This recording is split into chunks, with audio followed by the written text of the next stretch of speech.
report on outside of the action that was taken today, just for starters here. But Dr. Jones' contract was initiated July 1, 2014, and at the time that she was hired, her contract was for $185,000. Now, that's not an exact number today because of recent action that the board has taken to approve salary increases for all employees in the district, starting mainly with our teachers. And so that's not an exact figure, but just wanted to give you that information.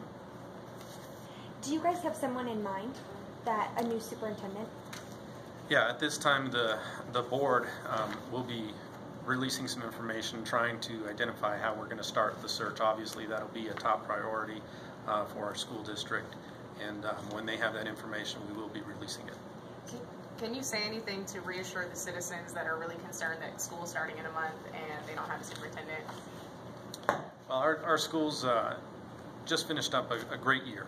We had an excellent school year last year, and we're looking forward to the start of the new school year.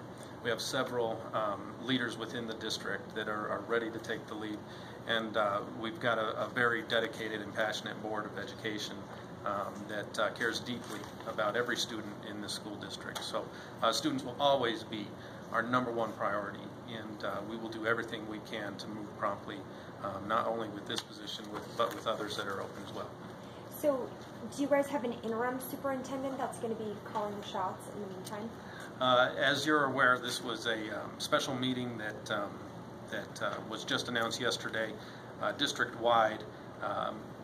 We weren't sure what was going to happen at this meeting that just took place at 5.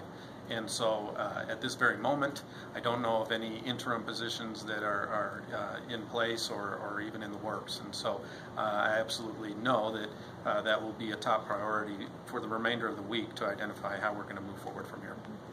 Dalton, is it true that we're also without an assistant superintendent who resigned for health reasons and a CFO who retired? That is correct information. So was all this recent? Like how long ago did these guys start? Some of these vacancies have been fairly recent in the last month that we had. Is this some sort of bad blood between the board and the superintendent and the assistant superintendent? That's not something I'm able to answer from my position, not anything that I'm aware of from my perspective. So it sounds like, District 60 doesn't have too much time to get back on board before the state potentially takes over. So it seems like losing the captain of the ship right before the school district starts is going to have a lot of people on edge. What do you have to say about that? Well, again, I'm prepared to give some answers right now on the action that just took place in this board meeting. Right now, I think collectively as a district, we need to regroup and make sure that we're prepared to start off the year, which I know we will be, and we're going to make sure that we do everything we can to keep these kids on track of improvement. Was a huge goal for us over this last year, is to show continuous improvement. And I think we made great strides. I have no doubt that we'll continue to do so. When did you first learn that Dr. Jones was going to retire or resign? At this board meeting. At this board meeting. Had there been discussions going on between her and the board prior to this meeting concerning her employment? Certainly not that I'm aware of. I don't know that answer. Would board members know that? I would imagine board members would.